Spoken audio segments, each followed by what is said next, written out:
നമസ്കാരം. വാസ്തവത്തിൽ നമ്മുടെ നാട്ടിലെ ഈ ഭരണകൂടങ്ങൾ ആർക്ക് വേണ്ടിയാണ് ഭരിക്കുന്നത്? നാട്ടുകാർക്ക് വേണ്ടിയാണോ മറുനാട്ടുകാർക്ക് വേണ്ടിയാണോ? സെയിലിംഗ് കമന്ററി ആരംഭിക്കുന്നു.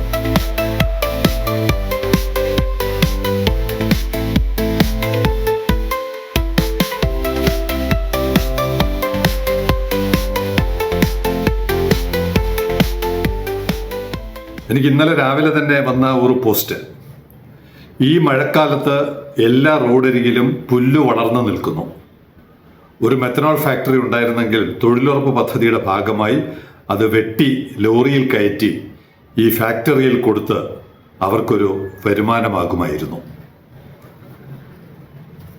അതേ സമയത്ത് ഒരു നിക്ഷേപകൻ അല്ലെങ്കിൽ ഓൺട്രപ്രണർ, അദ്ദേഹത്തിന് ഇതിനുള്ള പണം ഉണ്ടെന്ന് എനിക്കറിയില്ല, പക്ഷേ ഓർഗനൈസ് ചെയ്യാനുള്ള കഴിവുണ്ട്, ടെക്നോളജി കയ്യിലുണ്ട്, അതിനെക്കുറിച്ചുള്ള ലോക മാർക്കറ്റിനെ കുറിച്ച് നല്ല ധാരണയുണ്ട്. Marine fuel or methanol related ആരെങ്കിലും വിഴിഞ്ഞത്ത് ആങ്കർ ചെയ്തിട്ടുണ്ടോ? അദ്ദേഹം ചോദിച്ചാൽ ആങ്കർ ചെയ്തിട്ടുണ്ടോ? Please provide your advice. We are finalising our MOU with. Technology കൈമാറുന്ന കാര്യത്തിൽ വേറൊരു കമ്പനി, ഞാൻ അവരുടെ പെർമിഷൻ ഇല്ലാത്തതുകൊണ്ട് കമ്പനിയുടെ പേര് പറയുന്നില്ല, ആ ലെവലിൽ വരെ അവരെത്തി. തിരുവനന്തപുരത്തുള്ള ചെറുപ്പക്കാരനാണ്, പക്ഷേ ഇൻഡസ്ട്രിയിൽ നല്ല അറിവുള്ള ആളാണ്. അവർ ടെക്നോളജിയുമായിട്ട് അല്ലെങ്കിൽ ഉൽപാദനവുമായി മുന്നോട്ട് പോകുന്ന പ്രക്രിയയിൽ ഏർപ്പെട്ടിരിക്കുമ്പോൾ മറുവശത്ത് ഈ മഴക്കാലമായപ്പോൾ മുഴുവൻ അറിയാമല്ലോ, നമ്മുടെ ഗ്രാമങ്ങളിലും നഗരങ്ങളിലും റോഡുകളിലും എല്ലാം കാട്ടുചെടികളും മറ്റും വളർന്ന് തിങ്ങി നിൽക്കുന്നതെല്ലാം നമ്മുടെ ആഫ്രിക്കൻ പായൽ, കുളവാഴ എല്ലാം ഉൾപ്പെടെ ഒന്നാം തരം റിസോഴ്സാണെന്ന് നമ്മൾ മനസ്സിലാക്കുമ്പോൾ, ഞാൻ തുടക്കത്തിൽ പറഞ്ഞതാണ്, ഈ ഭരിക്കുന്നത് ആർക്ക് വേണ്ടിയാണ്? ഇപ്പോൾ ഒരുപാട് വിദഗ്ധരെ ഈ ദിവസങ്ങളിലൊക്കെ കാണുന്നുണ്ട്. തുറമുഖത്തെ ഇങ്ങനെ വാഴ്ത്തിപ്പാടുന്ന വലിയ വലിയ ചീഫ് സെക്രട്ടറി റാങ്കിലൊക്കെ തന്നെ ഇരുന്നിട്ടുള്ള ആളുകളുണ്ട്. അവർ അധികാരത്തിലിരുന്നപ്പോൾ കമാന്നൊരക്ഷരം പറഞ്ഞില്ല എന്ന് മാത്രമല്ല, അവരിൽ ചിലർ, വലിയ പദവിയിലിരുന്നയാൾ റിട്ടയർ ചെയ്ത ഉടനെ വിഴിഞ്ഞത്തിന്റെ ടെൻഡർ പരാജയപ്പെട്ടപ്പോൾ അദ്ദേഹത്തിന് താല്പര്യമുള്ള ഒരു കമ്പനിയെ കൊണ്ട് അവരുടെ ടെൻഡർ നടക്കാതെ പോയതുകൊണ്ട് അദാനിക്ക് കിട്ടിയതിനെതിരെ കേസ് കൊടുക്കാൻ വരെ തുനിഞ്ഞ ഒരു മുതിർന്ന ഉദ്യോഗസ്ഥനുണ്ട്. അദ്ദേഹം ഇപ്പോൾ തുറമുഖത്തിന്റെ ചാമ്പ്യനാണ്. പല വികസന സെമിനാറുകളിലും വന്നിരുന്നുകൊണ്ട് എങ്ങനെ വിഴിഞ്ഞം തുറമുഖത്തിന്റെ നേട്ടങ്ങൾ ഈ നാടിന് കൈവരിക്കാൻ പറ്റും, വാസ്തവത്തിൽ എന്താണ് ഇവരെയൊക്കെ കുറിച്ച് പറയേണ്ടതും ചെയ്യേണ്ടതെന്നും അറിയില്ല.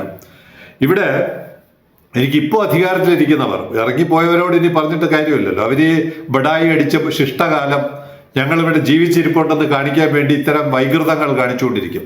വാസ്തവത്തിൽ ഉപയോഗിക്കേണ്ട വാക്ക് ഇതാണ്, വൈകൃതങ്ങൾ. നിങ്ങളെ തിരിച്ചറിയുന്ന ഒരു സമൂഹം ഈ നാട്ടിലുണ്ട്. ഞാൻ ഇപ്പോൾ അധികാരത്തിലിരിക്കുന്ന രാഷ്ട്രീയ നേതൃത്വമായാലും ഉദ്യോഗസ്ഥ നേതൃത്വമായാലും അവരുടെ മുമ്പിൽ ഒരു കണക്ക് നിരത്താം. ഈ മെത്തനോൾ ഇന്ത്യ ഏകദേശം 3000 കോടി രൂപയുടെ ഇറക്കുമതി ഒരു വർഷം നടത്തുന്നുണ്ട് എന്ന് ഒരു വായനയിൽ എവിടെയോ കിട്ടിയ വിവരമുണ്ട്. ഇടയ്ക്ക് സെയിലിംഗ് കമന്ററിയിൽ അത് പറഞ്ഞിരുന്നു. അത് സംബന്ധിച്ച് ഒരു RTI, നമ്മുടെ പൈലറ്റ് അക്ഷയ് കൊച്ചിൻ പോർട്ട് ട്രസ്റ്റിൽ ഒരു RTI വിട്ടു. ചോദിച്ചത് കഴിഞ്ഞ 10 വർഷം എത്രത്തോളം മെത്തനോൾ ഇറക്കുമതി ചെയ്തു. അത്ഭുതപ്പെടുത്തുകയാണ്. 2016-17 88,315 ടൺ. പിന്നെ ഞാനിങ്ങനെ പറഞ്ഞ സംഖ്യ 86,571, 81,832, 1,03,682, 1,09,642 എല്ലാം മെട്രിക് ടൺ ആണ്. ഓരോ വർഷവുമാണ്. ഞാൻ ആ വർഷത്തിന്റെ പിന്നെ എഴുതി ഗ്രാഫ് ഉണ്ടല്ലോ. 1,13,891, 1,37,549, 1,63,258, 1,58,375. കഴിഞ്ഞ വർഷം 25-26 1,76,343 ടൺ ഇറക്കുമതി ചെയ്തു. എവിടെ നിന്നൊക്കെയാണ് ഇറക്കുമതി ചെയ്തിരിക്കുന്നത്? Algeria, Bahrain, equatorial guinea, Finland, Georgia, Iran, Oman, Qatar, Russia, Saudi Arabia, UAE, US, Venezuela. ഇത്രയും രാജ്യങ്ങളിൽ നിന്നാണ് ഇന്ത്യ മെത്തനോൾ ഇറക്കുമതി ചെയ്തുകൊണ്ടിരിക്കുന്നത്. ഇവിടെ ഏറ്റവും തലവേദന പിടിച്ച ഒരു വേസ്റ്റ് എന്ന് പറയുന്ന വിഷയമാണ് ഇതിൻ്റെ റോ മെറ്റീരിയൽ. ടെക്നോളജി പുറകെ കൊണ്ടു നടക്കുകയാണ്. 25 കോടി രൂപയുണ്ടെങ്കിൽ 2 ഏക്കർ സ്ഥലവും ഉണ്ടെങ്കിൽ കാസർഗോഡോ കഞ്ചിക്കോടോ കാഞ്ഞങ്ങാടോ എവിടെ വേണമെങ്കിലും ചെറുപ്പക്കാർക്ക് തൊഴിൽ കൊടുക്കാൻ, സ്ത്രീകൾക്കും ഹരിതകർമ്മസേനയ്ക്കും തൊഴിലുറപ്പുകാർക്കും എല്ലാവർക്കും തൊഴിൽ കൊടുത്തുകൊണ്ട് നിങ്ങൾ കപ്പൽ വിടുക. കപ്പലിനൊന്നും ഇപ്പോൾ കൊടുക്കണ്ട, ആഭ്യന്തര വിപണിയിൽ ആവശ്യമുണ്ട്. കണ്ടല്ലോ ടണ്ണ് കണക്കിന് ഓരോ വർഷവും.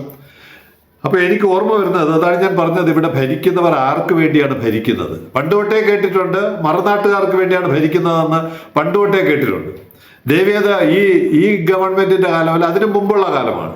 കേന്ദ്ര സർക്കാരിന്റെ കാര്യം തന്നെയാണ് പറഞ്ഞത്. ഈ കേന്ദ്ര സർക്കാരല്ല, അതിനു മുമ്പുള്ള കാലമാണ്. ഈ കേന്ദ്ര സർക്കാർ ഇപ്പോഴും ഇത് തുടരുന്നുണ്ട് എന്നുള്ളതാണ് ഞാൻ ഈ പറഞ്ഞ കണക്കുകളിൽ നിന്ന് വ്യക്തമാകുന്നത്.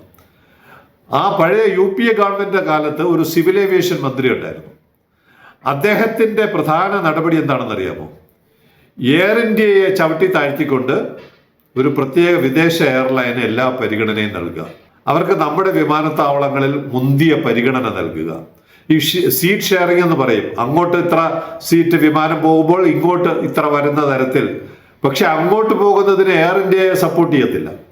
നേരെ മറിച്ച് തിരിച്ചിങ്ങോട്ട് വരുന്ന വിമാനം ആ കമ്പനിയെ പരമാവധി സപ്പോർട്ട് ചെയ്യുന്ന ഒരു കേന്ദ്ര സിവിൽ ഏവിയേഷൻ മന്ത്രി ഉണ്ടായിരുന്ന ഒരു കാലമുണ്ടായിരുന്നു. അപ്പോൾ ആർക്ക് വേണ്ടിയാണ് ഭരിക്കുന്നത്? വിദേശ രാജ്യങ്ങൾക്കും വിദേശ കുത്തകകൾക്കും വിദേശ താല്പര്യക്കാർക്കും വേണ്ടിയാണ് നമ്മുടെ രാജ്യത്ത്. കുറഞ്ഞ പക്ഷം ഞാൻ ഈ പറഞ്ഞ ആളുടെ കാര്യമെങ്കിലും ഇപ്പൊ ഇതെന്താണ്, 2016-17 NDA സർക്കാരിന്റെ കാലമാണ്. 14 തൊട്ട് അവർ അധികാരത്തിൽ ഇരിക്കുകയാണ്. 16-17 തൊട്ട് 25-26 വരെ ലക്ഷക്കണക്കിന്, ഇത് കൂട്ടിയെടുത്താൽ ഏകദേശം 10-15 ലക്ഷം ടൺ മെത്തനോൾ ഇറക്കുമതി ചെയ്തു. സഹായിക്കുന്നത് ആരെയാണ്? എണ്ണ ഉൽപാദക രാജ്യങ്ങളാണ്. എണ്ണ ഉൽപാദകരല്ലാത്തവരുമുണ്ട്. അപ്പോൾ ഈ നമ്മുടെ രാജ്യത്ത് തൊഴിലുണ്ടാക്കാൻ പറ്റുന്ന മേഖലയെക്കുറിച്ച് പഠിക്കില്ല, മനസ്സിലാക്കില്ല. കുറഞ്ഞ പക്ഷം ഈ ഇറക്കുമതി ചെയ്യുന്ന കാര്യങ്ങളെങ്കിലും, ഇതിപ്പോൾ നമ്മൾ ഇത് ക്ലോസ് ആയിട്ട് പഠിക്കുന്നതുകൊണ്ടാണ് മെത്തനോൾ വിഷയത്തിൽ വന്നത്. ഇതുപോലെ എത്രയോ സാധനങ്ങൾ ഇപ്പോഴും ഇറക്കുമതി ചെയ്തുകൊണ്ടിരിക്കുന്നത്. ഇവിടെ ഉൽപ്പാദിപ്പിക്കാൻ കഴിയുമെന്നിരിക്കെ, ഒരല്പം എഫേർട്ട് എടുത്താൽ ഇവിടെ തന്നെ അതെല്ലാം കണ്ടെത്താമെന്നിരിക്കെ അതിലൊന്നും ശ്രദ്ധിക്കാതെ സുഖലോലുപരായി എല്ലാ സൗകര്യങ്ങളും ഏറ്റുവാങ്ങിക്കൊണ്ട് ഭരണത്തിലിരിക്കുകയും അല്ലെങ്കിൽ അധികാരത്തിലിരിക്കുകയും ചെയ്തുകൊണ്ട് റിട്ടയർ ചെയ്ത് കഴിയുമ്പോൾ ഞങ്ങളാണ് ഇവിടുത്തെ ഏറ്റവും വലിയ വികസന വീരന്മാരെന്ന് പറഞ്ഞുകൊണ്ട് ലേഖനമെഴുത്ത്, ചാനൽ ചർച്ച, അഭിമുഖങ്ങൾ, സെമിനാറുകൾ. വാസ്തവത്തിൽ ഇവരെന്ത് ചെയ്യണമെന്ന് പ്രേക്ഷകർ തന്നെ പറയുക, തീരുമാനിക്കുക.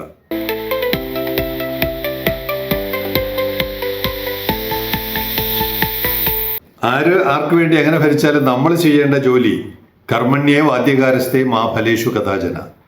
നമുക്ക് ആ പ്രവർത്തനം തുടർന്നുകൊണ്ടേയിരിക്കാം. ഇന്നലെ 200 ദിവസമായി പ്രധാനമന്ത്രിക്ക് കത്തയക്കുന്ന പ്രവർത്തനം 200 ദിവസമായി 200ാമത്തെ കാർഡ് പോസ്റ്റ് ചെയ്തു. ഇനി സ്കൂളുകളിൽ ഇത്തരം ക്യാമ്പയിനുകൾ നടന്നുകൊണ്ടിരുന്നു. പക്ഷെ ഇപ്പോൾ അതൊന്നും കേൾക്കുന്നില്ല. പ്രേക്ഷകർ അത് താല്പര്യമെടുത്ത് ചെയ്യണം.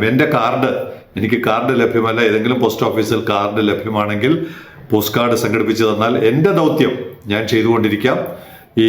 നമ്മൾ കൗണ്ടിങ് ഇടയ്ക്ക് എഴുതിയിരുന്നു, നിർത്തി. അത് വീണ്ടും ഒരു ദിവസത്തേക്ക് ആളുകളെ ഓർമ്മപ്പെടുത്താൻ, പ്രേക്ഷകരെ ഓർമ്മപ്പെടുത്താൻ അതുകൂടി കാണിക്കുന്നുണ്ട്. 201ാം ദിവസം. ഇത് തുടർന്നുകൊണ്ടേയിരിക്കും. നമുക്ക് ഈ പറയുന്ന ആരെങ്കിലും എന്തെങ്കിലും പറയുന്നതായിട്ട് നമ്മൾ നമ്മുടെ വിശ്വാസത്തെ ബലി കൊടുക്കില്ല. ഒരു കാര്യം ബോധ്യപ്പെട്ടാൽ ശ്വാസം നിലയ്ക്കുന്നത് വരെ അതിനുവേണ്ടിയുള്ള പോരാട്ടം തുടർന്നുകൊണ്ടേയിരിക്കും. ധാരാളം വിഷയങ്ങൾ ഇപ്പോൾ മെത്തനോൾ പറയാൻ കാരണം, നമ്മൾ ഗേറ്റ് തുറന്നു കഴിഞ്ഞാൽ നിരവധി വിഷയങ്ങൾ, ഔട്ടർ റിംഗ് റോഡ് ആയാലും ഇവിടുത്തെ ഇൻവെസ്റ്റ്മെന്റ്സ് ആയാലും ബങ്കറിംഗ് ആയാലും ക്രൂ ചേഞ്ച് ആയാലും ക്രൂയിസ് ടെർമിനൽ ആയാലും തുടങ്ങി ഇതുമായി ബന്ധപ്പെട്ട് നഗരത്തിൽ വരേണ്ട വ്യവസായങ്ങളായാലും നിക്ഷേപങ്ങളായാലും ഒക്കെ അതിനെക്കുറിച്ച് കൂടുതൽ ഉച്ചത്തിൽ സംസാരിച്ചു കൊണ്ടേയിരിക്കും. അതിന് ഒരു പിന്തുണ നൽകുവാൻ ദയവ് ചെയ്ത് ന്യൂസ് ലെറ്റർ 82ാമത്തത് അമേരിക്കയിലോട്ട് പോകുകയും വരികയും ചെയ്യുന്ന കപ്പലുകൾ ഡയറക്റ്റ് ഇങ്ങോട്ട് വരികയും ഒരു ട്രാൻസ്ഷിപ്മെന്റിലൂടെ അങ്ങോട്ട് പോവുകയും ചെയ്യുന്ന വീക്ക്ലി സർവീസിന്റെ വിവരങ്ങൾ അടങ്ങുന്ന ന്യൂസ് ലെറ്റർ ഇറങ്ങിയിട്ടുണ്ട്. ദയവ് ചെയ്ത് സബ്സ്ക്രൈബ് ചെയ്യണം. മാത്രമല്ല അത് നമ്മുടെ വ്യവസായികളെ, കയറ്റുമതിക്കാരെ, ഇറക്കുമതിക്കാരെ അവർക്കെല്ലാം ഒന്ന്